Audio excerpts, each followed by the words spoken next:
For months, lawmakers have been debating a bill that would require gender clinics or insurance entities that cover gender transition procedures to also cover detransition procedures. Representative Jeremy Faison is a sponsor of the bill, and he says this is because since 2014, Tennessee has seen a lot of interest in people who are wanting to transition from their gender assigned at birth.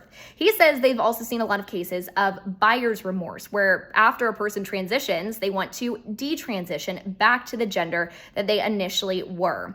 Faison says that he's spoken to people who have had that experience, and today I got the chance to speak with a Franklin resident. He was a man when he was born, and then he transitioned to a female. He spent 5 years living as a woman, and then he decided he wanted to detransition back to a man. He says it's because he has a lot of mental illness, and he never received the proper mental health support that he wishes he would have gotten, and instead he made the decision to transition. He believes that legislation like this would have potentially prevented his situation in the first place, and maybe he would never have transitioned if it was a little bit harder. And now he says that he's trying to detransition. He's having issues with his insurance company and getting proper coverage.